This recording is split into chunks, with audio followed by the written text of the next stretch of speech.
So there's this hearing the cries of the world, kind of synonymous with freedom, because how free are we if we're constantly being kept in a state of fear and uncertainty?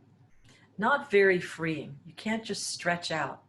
I've got this dog named Blue now, and when Blue is totally relaxed, he just lays flat on his back with his legs up and relaxed. And for human beings, that's the most relaxed position you could be in too. Totally free. He's not living in a place of fear. He's comfortable in his surroundings and he's open. We can be more open when we feel free. So today, hearing the cries of the world, we put up a couple different deities throughout the different religions that are still on the planet today. Some of the world's religions. And one of them is the goddess Kuan Yin. And Kuan Yin is the goddess of compassion and mercy and kindness. And she's seen holding things in her hands. And they represent, it's like there's rice, and they represent the pearls of wisdom. The pearls of wisdom and compassion. And then what people don't see on the other side sometimes is there's a dragon right there. There's also a dragon. So you've got these rice, which is nourishment and feeding the world, hearing the cries of the world, having compassion. Then there's the dragon on the side, which represents transformation, also wisdom, force, strength, courage. And again, that's a French word. The root means courage, with heart, having the courage to see. So sometimes when we're moving into a place of freedom, we have the presence of heart, making our hearts more pure so that we are able to hear the cries of the world and respond accordingly. That could be different at different times. So what's the definition of compassion anyway? If you have a dragon, how are you going to use the dragon for compassion? Well, sometimes the dragon needs to have that strength that represents the force and the strength to step up, speak out perhaps, or actually do a thing, But how do we get from fear to freedom to compassion? Everything we do, everything we're doing while we're here on the planet is mostly about alleviating pain and suffering, or avoiding pain and suffering, and experiencing bliss. In some form or another, all the things we do are in an effort to do these two things. Why do I go to work? We go to work so that we can earn money, so that we can have a house, so that we can have food. That is avoiding suffering. It's suffering from starvation is not a fun thing. So having compassion for people who are suffering requires a certain amount of freedom to know that you're not going to get swallowed up in it.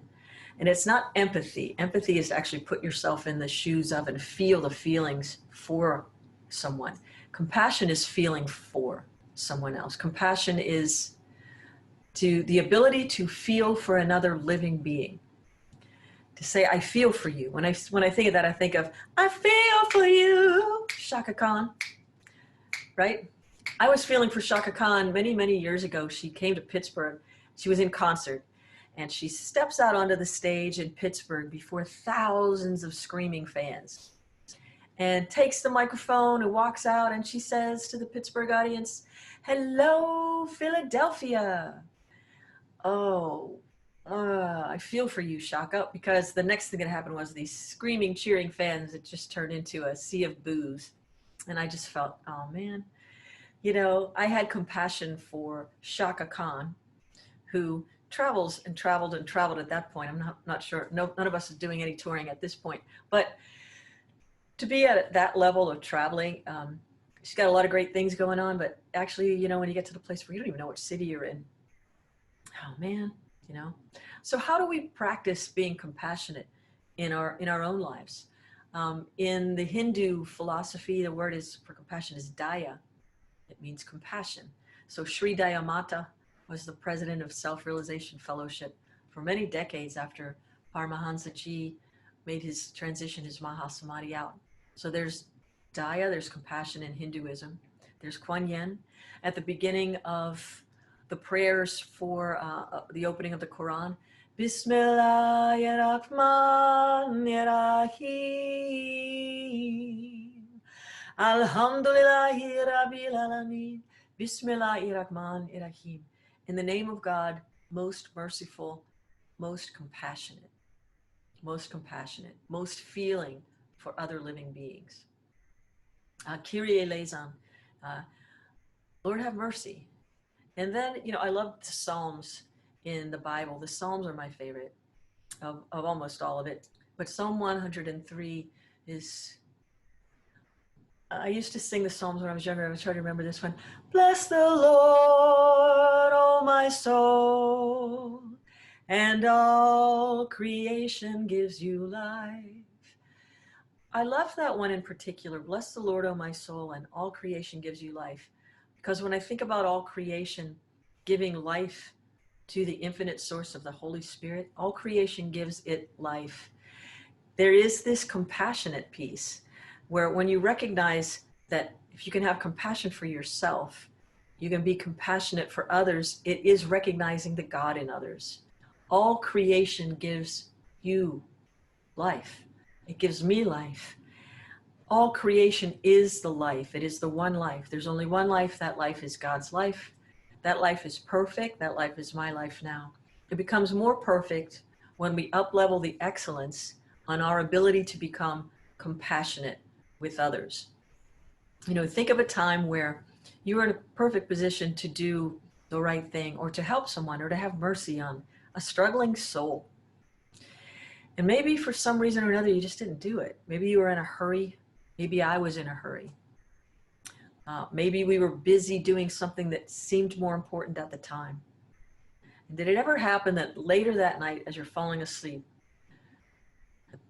the image of that person's face comes back to your heart's mind and you think, oh, I really ought to slow down. I really ought to become more compassionate, or I ought to this, I should have this, woulda, coulda, oughta, shoulda, mighta, all of those kinds of things.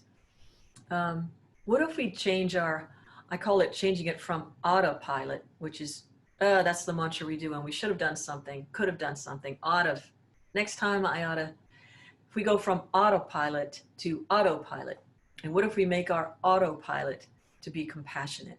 Going from oughta to auto, and may our auto be compassionate. It's just like a compass. No matter which way you turn a compass, it always points north. What if we make compassion be the true north of our soul? No matter which direction my eyes fall, oh beloved, may my divine autopilot be the true north of compassion, the true north of love. May my heart always be here to serve. And we can ask ourselves, where can I be more compassionate with myself? Self-compassion sometimes can be one of the most challenging things. To be gentle with the self allows us to look at the places where we're experiencing fear, maybe doubt, worry, open up, like Blue the dog, just lying flat on our backs, open to the world, knowing I am in a safe place. I'm at home, that I'm loved, I'm fed, I get a walk, all these kinds of things. Just feeling where we can move from fear to freedom. And in that freedom, we recognize, bless the Lord, oh my soul, and all creation gives you life. This all of creation belongs to the one spirit, the one source. Then we start to see the God in others everywhere we look. We look at the person fumbling for the door with a handful of bags of groceries. Compassion could be as simple as seeing that struggle and help to alleviate the pain of another, alleviate the discomfort of another. Open the door, hold the door, put your Purell on, open the door. Hearing the cries of the world right now, this global pandemic, don't have to go very far to hear the cries of the world. It's not like there's an over there anymore. There is no them. It's only us. There is no them. It's us. And each one of us is experiencing some level of discomfort and the grief of, even though we're in a physical body, some of us have not lost our lives yet. And some of us haven't lost loved ones to COVID-19 yet. I don't know the answer to that question. It's not mine to know. Well, what is mine to know is there's some level of grief we're experiencing right now and loss of life. And even if we continue that to say loss of life as we know it, life has changed. So there's an overwhelming sense of grief already present in the field, let's say, of awareness. There's discontent, there's struggle, there's an unease, a dis-ease in the body, in the mind. We want to know when. We want to know when it's going to go back to normal.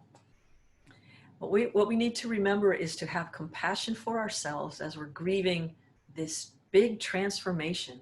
Another thing about Kuan Yin was represents transformation, and it is not for the faint of heart. So courage with heart. Awaken your heart to be that pure ruby-like reflection of the infinite. Bless the Lord, O my soul, and all creation gives you life. Tara, the goddess of compassion in Hinduism also.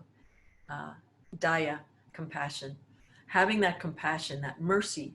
Bismillahirrahmanirrahim. I'm calling on the compassion of the infinite. These are the soul qualities. And with compassion comes patience, another soul quality. They're like the pearls on the string of the soul. The pearls on the string of the soul. If there's a soul, if there's a DNA of the soul, it would be this string of soul qualities, these virtues. Patience is a virtue. And when we learn to have patience with ourselves, we learn to stretch out and not be in such a hurry to get the qualities of compassion, of sincerity, of love, of kindness no matter what. Seeing other as self. There is no you, me, but also celebrating the differences that are readily apparent with our senses. It's good to be able to say, yes, I see color, of course I do.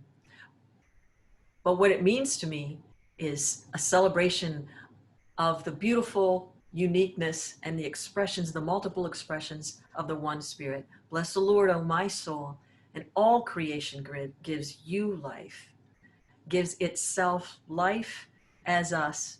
And when we're recognizing and having compassion or being able to feel for all living beings, we are being like the God nature of ourselves, that soul of compassion, whether it's for Shaka Khan or for yourself or the person in the grocery store or the person who is in a hurry. Have compassion and just slow down, learning to slow down. So we can ask ourselves, if learning to be compassionate with ourselves produces patience, then we have patience for all, and it gives us the opportunity to experience more bliss that we're going for, that excellence, alleviating suffering and experiencing the bliss. This is really the goal of life. All of our pursuits are trying to do that. But when God realization comes into the mix, this transformation of consciousness, which is where we're headed, we're experiencing it right now. It is not for the faint of heart. It's painful. But think of Kuan Yin with the pearls of wisdom, rice and nurturing qualities in this hand, and the dragon who's ready to do what needs to be done to make sure that we're moving in the direction of the evolution of the soul, the spirit, that oneness. So at the end of the conversation today, at the end of our Soul Call Sunday, we invited Helen Yi, Sifu Helen Yi, who is a master of martial arts and internal systems. And she's going to walk us through a practice of participating with the energies of the universe, those source of all creation, that spirit, and bringing energy into these beautiful bodies of ours. So we have more of that balanced wisdom, that head and heart, that we can courageously move through this call to transformation that we're experiencing right now as this global pandemic and other things.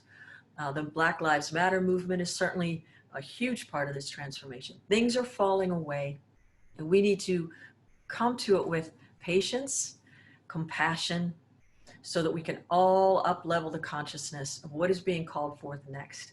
A world where we all get to experience life, joy, the alleviation of suffering, and the experience of bliss. This is where we're headed. We've got to let some things fall away that have not served many people for a very long time. And here we are. So getting into a spiritual practice is going to help. And maybe you could just start with, where can I be more compassionate? This week, where can I be more compassionate? Where can I be more compassionate with myself? How can I allow that compassion to spill over in my experiences with others? How can I move from autopilot, auto consciousness, autopilot to autopilot, where my true north is serving the love? My true north is compassion.